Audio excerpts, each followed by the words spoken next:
Welcome to Homework Lib.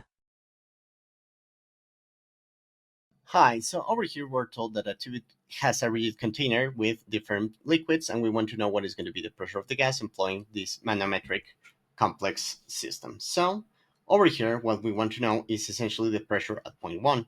So the pressure at point 1 is going to be equal to the pressure at point 4, which is equal to the atmospheric pressure. And over here, we're going to have a series of difference of heights. In this case, remember that the pressures are going to be given by density times height times gravity times the value for the heights for each of the systems that we're going to get. So first of all, the difference of pressure in between point 3 and point 4 is going to be a negative value since we need to travel upwards on our system. So we're going to have minus density of mercury times the value for gravity times the value for the height.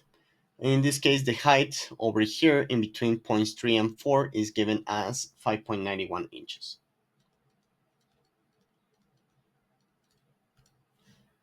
Next up, we're going to have the difference in between point 3 and point 2. In this case, now the value is going to be positive. I'm going to put them as a list just to have the comparison right next to it. Now the density that we're going to take is that of the oil over here, times the value for gravity, and times the difference in between points 3 and 2.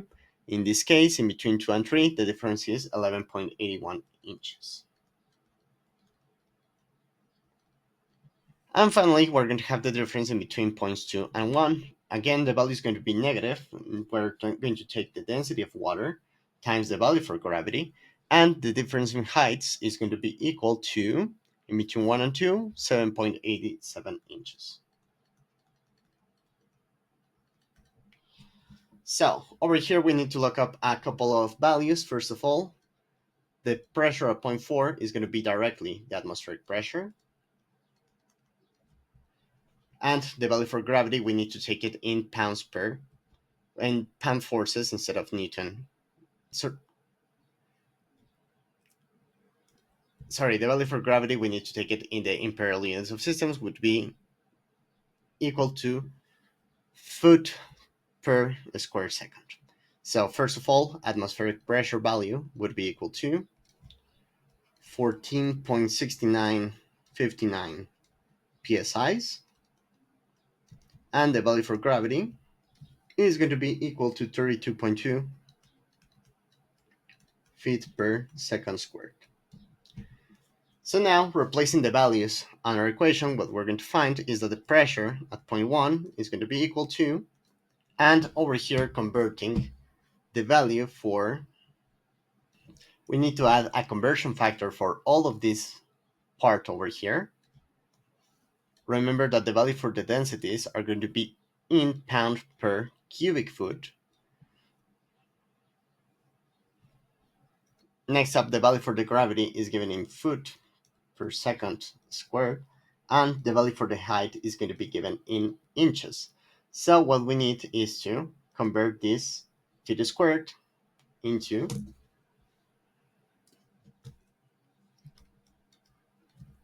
we get pound per square foot per inch. Oh, sorry, never mind about that. We need to convert the cubic foot into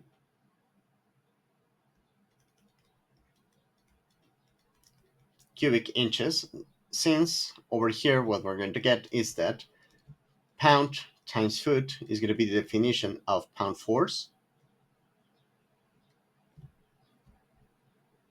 I'm going to continue down here. Pound force times inch over cubic foot times second squared.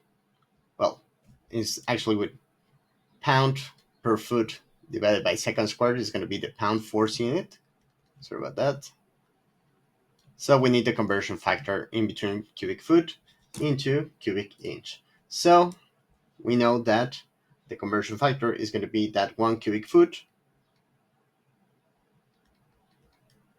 is going to be equal to 1,728 cubic inches. So after doing all of the conversions, we're going to get the correct result of 11.87 pound per square inch. And with that, it would be all. In general, for this type of problems, it is more convenient to use the values on the international system of units and then transform into imperial, just to have more accurate results. Since over here in the tables, you're going to find a lot of approximations of the values of the densities of the different compounds. And with that, it would be all. Thanks and have a good one.